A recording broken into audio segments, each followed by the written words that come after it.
thank Danny for that wonderful introduction. I want to thank the AGAPE family, the executive board, Pastor Dave. I'm extremely excited for this opportunity to speak to you guys. It's something, like he said, I've been wanting to do for a long time, and I'm just grateful that I have this opportunity.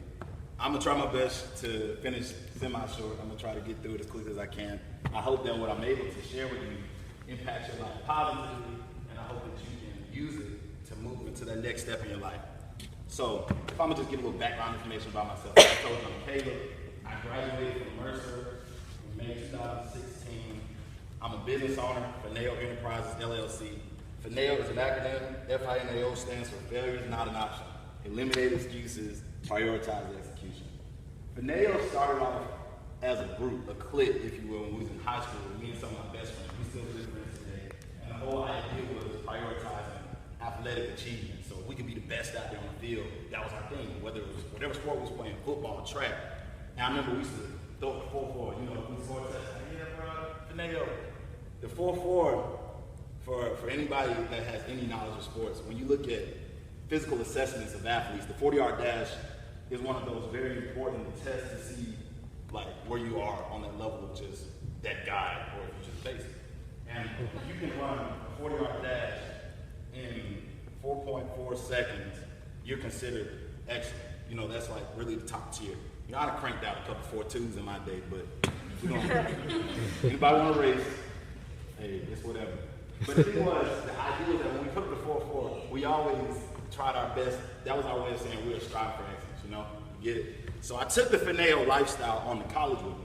Had a pretty good athletic career, pretty good academic career. And the whole plan when I got here was to major in psychology, go to physical therapy school, get a doctorate of physical therapy, and be Alabama's physical therapist on staff. The Falcons physical therapist on staff. That was the plan.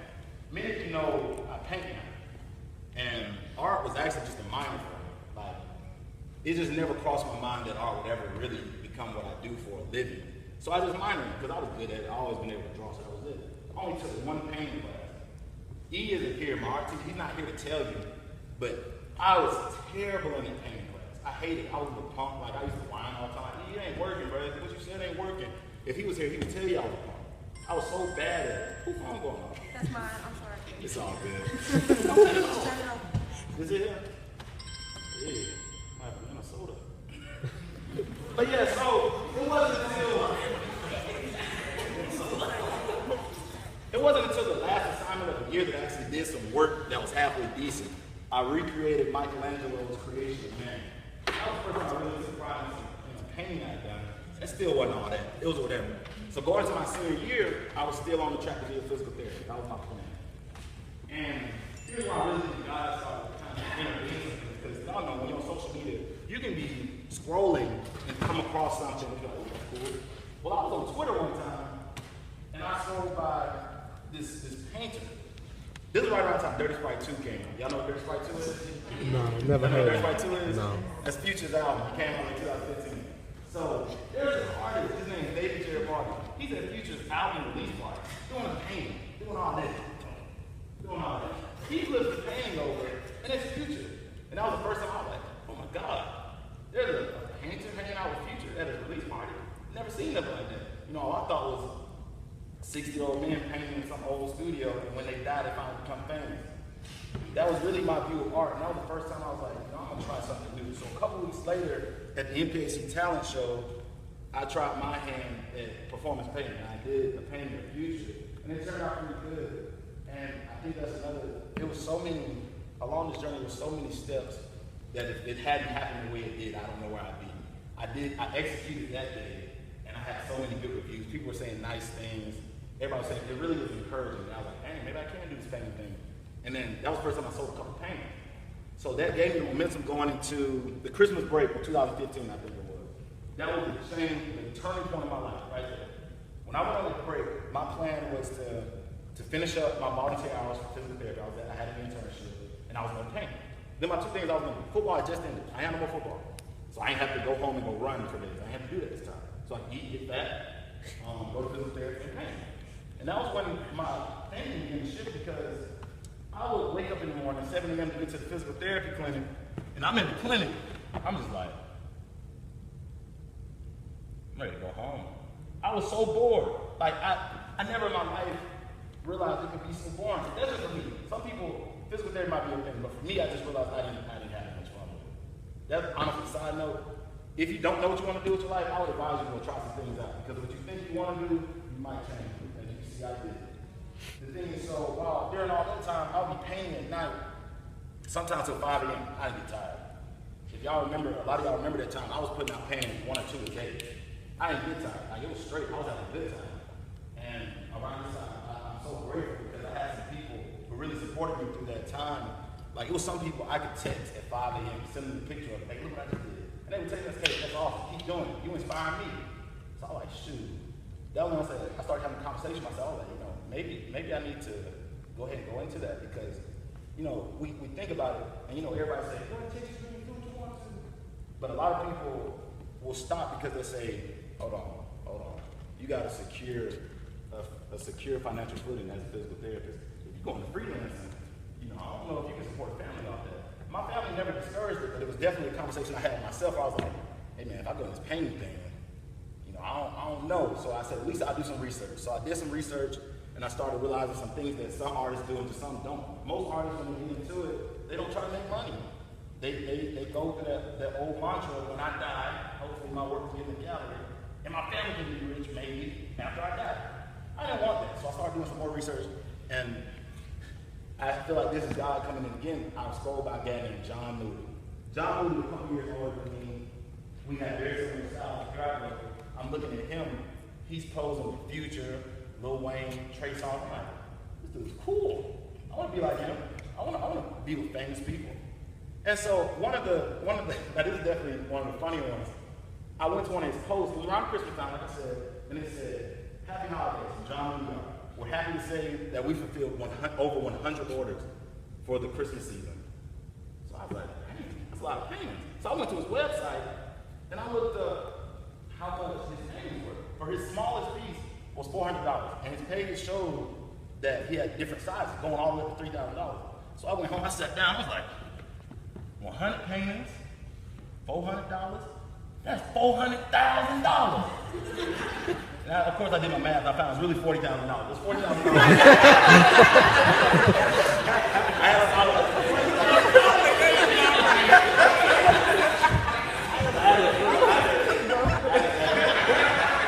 a slow moment. And so, but I still think about it. I still did the math. And we're looking at 3 weeks worth of work. He gained $40,000. At that point, God himself had limited any excuse for me not going to pay. I was like, shoot, if he can make $40,000 in 3 months, I can make a living on $40,000 starting out. So I'm like, shoot, if I can do that in a year, I should be okay. So going into the next school year, I still had a semester. All I had to do was finish up my science classes. I took my interview at Mercer, like I told Danny. I've been on the interview at the same time I started having doubts because I was like, dang, I'm not comfortable, bro. I don't know if I can do this because I'm not having fun. Like my whole life, I've been wanting to be a person who can enjoy what he do. I didn't want to just get a 9 to 5 and be bored. So around this time, that's how I just came. I said, I'm gonna try it anyways. I started selling paintings early in the year. Started just doing random paintings and see if I get celebrities to like them. So I did a painting of Migos, and I sent it to the entire country. Y'all know who Real Money is? No, you don't. But I found out, and I sent it to everybody in the country. By the grace of God, once again, Offset happened to see the painting and said, I want this. Yeah, I want this. I remember I was in a physics lab. So you can ask Sebastian. Y'all know Sebastian. Ask that fool. I was like, hey, Sebastian. Bro, Offset just hit me up, bro. He's like, and I showed him. Offset really hit me up. And I hit him up, and Offset texted me while I'm in physics lab. Now, physics is hard. Physics is so hard. And here I am in physics lab, ain't paying no kind of attention. I'm like, bro, this is one of my favorite music artists, and they out here talking about he wants this painting. So I was able to network with them, and some of y'all know I was able to do a few paintings for that group. I went to the studio, had a good time there. And so around this time, it was when I really started thinking, hey, shoot, I'm doing good. It's only been like a month. So I'm like, surely I'll be straight. And I remember going to church. I wish he was here. And Pastor Johnson over at Kingdom Life, he was in church and saying, a lot of times we become Christian, and we know God's calling in our life, but we sit there and we keep pump faking. he don't know this, but that what he said in that service had such a profound effect on where my life went after that. Because he's like, what y'all have to do is y'all have to take a shot. So I was like, shoot, I've been pump faking. I'm still telling me I want to go to physical therapy school. I had a letter in, I could have went. But I was like, you know what, I'm not pump anymore. You know what that is? I want to know how to do this. I dropped my diving class. I withdrew. See, hey, take me, yeah.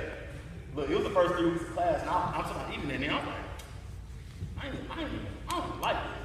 She's my witness. I sat there and I dropped the class. And again, I had such a support system behind her. They said, hey, Caleb, if you're going to do it, hey, do it, man. I was like, shoot. So I dropped the class.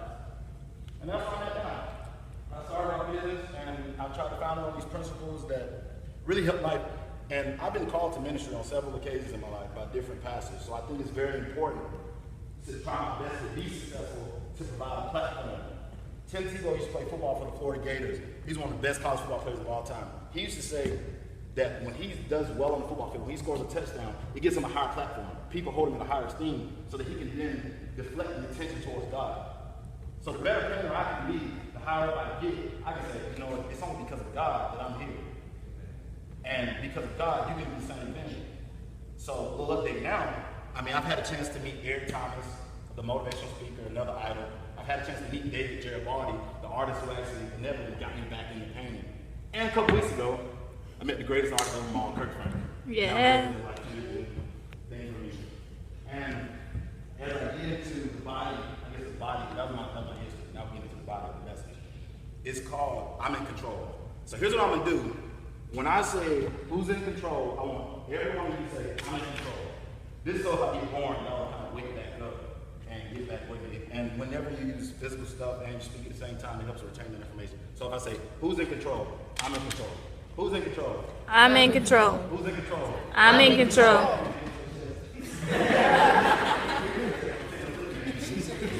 Who's in control? I'm in control. So look, this journey for me is what, about 6 months, really the summer is the first time I've ever been able to really get into something. And I really identified 3 areas in which I think hinder us from walking in God's purpose and doing what we want to do in life. The very first thing I like to call the victim mentality. So you know these people, and I mean I'm guilty of it sometimes too. The people who live in the victim mentality, they feel like life just happens to them. In psychology, we call it external locus of control. They feel like they don't have any control over what happens. Life just happens to them. And they just a victim of, oh God, this, I don't know what to do. It's all the time. It's all the time. These people are so prevalent. It's really, like if you look at anybody's Snapchat any other day, if a person got a victim mentality, you see it real quick because it's all they talk about. They complain a lot. These type of people complain.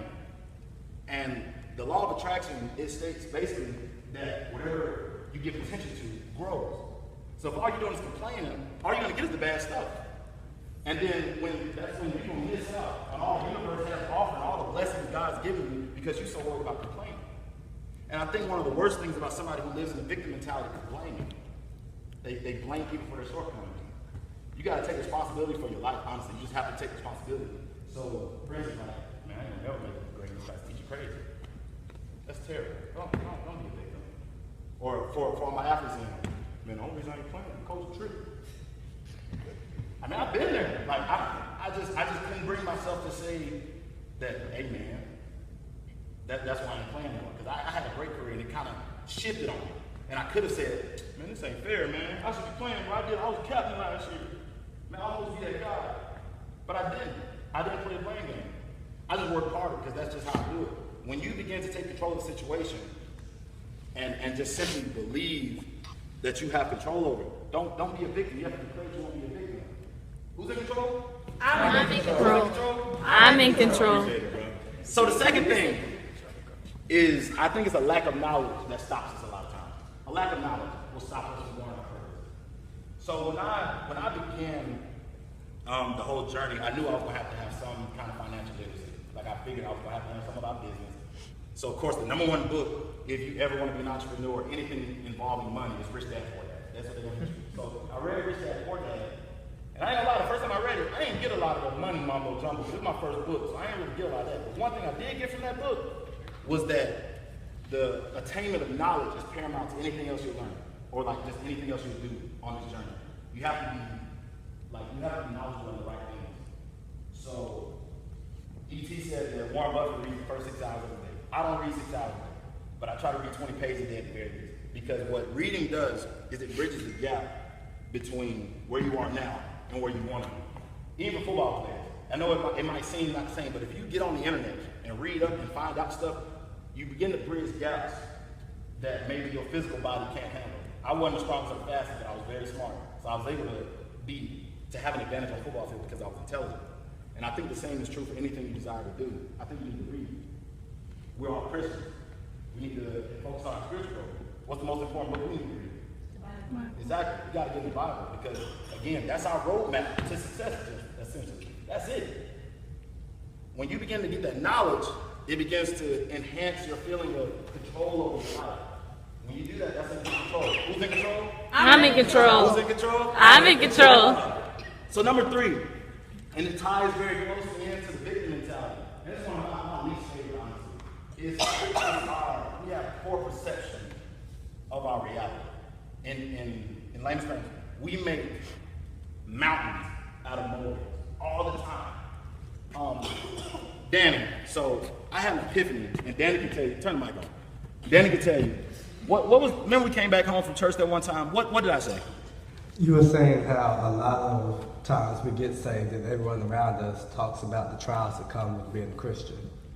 So what I was saying is that a lot of times we get saved, and the first thing that our pastors and people around us say is, oh, now the real work starts.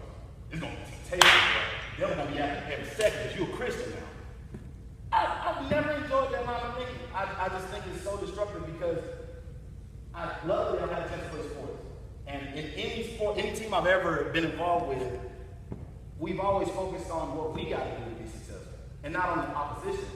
And people can grasp that in sports, but for whatever reason in life, we like, oh Lord, it's gonna be a tough day. The devil's gonna be testing me today. But for whatever reason, we can't seem to grasp. Like Coach Barfield, my running back coach, anytime, it didn't matter who we played, he said, we gotta do what we gotta do to be successful. Whether we're playing Georgia Tech or we're playing Little Warren. My football players get the distinction between the two. It was really, so a lot of people give me grief because I'm a huge Alabama fan. They say, oh man, you commercial Alabama. I mean, my infatuation with Alabama goes way beyond fandom. I watch them because of the way they execute, the way they handle their program, which is admirable. Like every time I watch a game, it's just like they really embody what they teach. And Coach Saban constantly talks about the process. And what he means is no matter who we coming out against, like this week we got LSU and Baton Rouge. All the analysts talking about, oh, I don't know about this one. This a new and improved LSU team. I don't know about Alabama. And I guarantee you the team meeting today, Coach Saban said, hey, it's all about us. What are we going to do to be successful? Coach Lamb said the same thing. What steps are we going to take to make us better prepared for this game? That's what I try to focus on. That's what y'all need to focus on. Because think of it, here's another example. If you were to rate your character and your mental toughness from a 1 to a 10, you're a level 1 person to a level 10 person. Level 1 person, life happens. Level 10, you're mentally tough, you're ready for anything life throws at you. Depending on where you are, will depend on a lot of your outcomes and how you handle the situation. So for a level 4 person, when a level 7 issue comes along, let's say you got an exam coming, or your car breaks down. For them, it's the end of the world. Oh, Lord, I got to test something. I don't know what to do. It's biology. It's physics. It's accounting. What am I going to do? Man, my car done broke down. I don't know how to change no tire. It's really because you're a level 4 person and you haven't built up enough, I guess, mental fortitude, enough courage to handle the situation. So what you have to do on a daily basis is affirm that greatness on your life so that you can handle those situations so that you can become a level 7, level 8, level 9, 10 person. So that whenever anything comes your way, you're like, I'm just studying. I know what I got to do, what I'm going to work with. I'm just studying. My car broke down, Dad. That's what I got to do. You call State Farm. Hey, Pops, broke down. Oh, you ain't going to pay it? It's all good. I'll just save up, pay a couple pictures, go find the tire. Yeah, Pops, it's all 4 tires. So, I mean, you got to be able to when you're able to enhance the level of character that you have, you become that upper level person, you begin to get that control I've been talking about. Who's in control? I'm in control. Who's in control? I'm in control. And if y'all don't believe me yet, I mean, the word says that you're in control. And I don't believe that you really control the universe, but I'm saying that God gives you that right to control how your life ends. Proverbs 16:3, I think it is. Commit whatever you do to the Lord, and your plan will succeed. Need another? Romans 8:28. For all things work together for the good Good of those Lord. who love God, who will call to his purpose. Jeremiah 29:11. Everybody knows that one. If I know the plans. For I know the what? I know the Plans plans. for what? Not to hurt you. For a future. See? Exactly. So, I mean, that's the word. There's no reason for you not to see that you have control over it. It's really how you respond. At the most basic level, you reap what you sow. If you sow greatness into the atmosphere, that's what you'll get back. And that's as simple as it is. And as I'm closing, I just really hope that y'all get that. You have to be consistent every day. Be a little better. Talk to yourself. Tell yourself, hey, I'm not going to be a victim today. That's unfortunate. But I refuse to get on Snapchat and say, oh, Lord. I refuse to get on Snapchat, y'all, and say that because you told me I got this. You told me that you gave me 24 hours like everybody else, and I'm happy. Lord, I ain't going to complain. You gave me a good life, and I ain't going to complain. It could be worse, Lord. It could have been me out there on the street. It's getting kind of cold. It could be out there. It could be me out there freezing. So, as I begin to close, I want everybody to stand over the building, please. Everybody stand up, stand up, stand up, stand up. What I'm going to have y'all do is I'm going to have y'all lift your hands to the sky and close your eyes. We're going to pray.